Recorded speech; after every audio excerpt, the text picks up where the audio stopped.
Гевгелија и Доиран со 4 проекти се единствените општини од југоистокот на Македонија кои се зафатени од новиот културен бранд на Министерството за култура.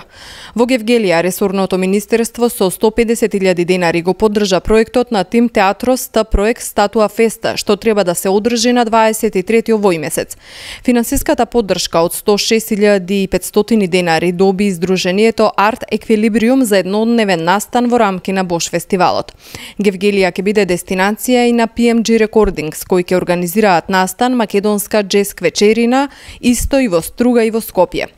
Проектот новиот културен бранд доби доиран за перформативно читање што треба да се одржи на 9 септември во црквата Свети Илија за лична ангелина за Загорка Попандовска, за што култура одобри 60.000 денари. Во извештајот на комисијата стои дека пристигнале 190 пријави, од кои 52 предлога или 30% од пристигнатите се одобрени, за што се распределени скоро 6 милиони денари. Од поддржаните проекти, како што и беше наведено во повикот на манифестацијата, да се обезбеди деметрополизација, деконцентрација на културата од главниот град и таа да се дисперзира во локалните средини, да се збогати, омасови, интензивира, динамизира и раздвижи културната понуда. Најголем број од активностите се дисперзирани на ниво на целата земја и тоа не само во градовите, туку и во помалите места, велат во извештајот од комисијата, потенцирајќи дека поддржале проекти од различно културно-уметнички области наменети за различна публика врз основа на јасно поставени критериуми. На првично одобрените проекти реагираа струмичките уметници.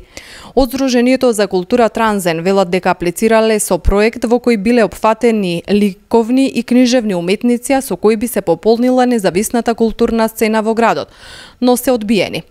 Нашата проценка по објавената листа од Министерството е дека се фаворизираат одредени организации, поединци и здруженија од Скопје кои имаат своји филијали во некои градови, каде што инцидентно еднаш годишно реализираат проекти преку мали фестивали и слично. Тоа не е вистинскиот начин да се децентрализира културата во земјава, кога една таква организација добива речиси 10% средства од целиот буџет на програмата.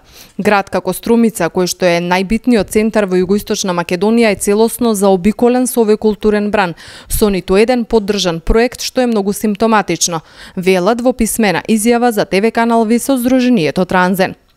Во тек е вториот конкурс за културниот бран, а струмичките уметници сметаат дека во комисијата треба да бидат вклучени луѓе кои го знаат културното живење во внатрешноста.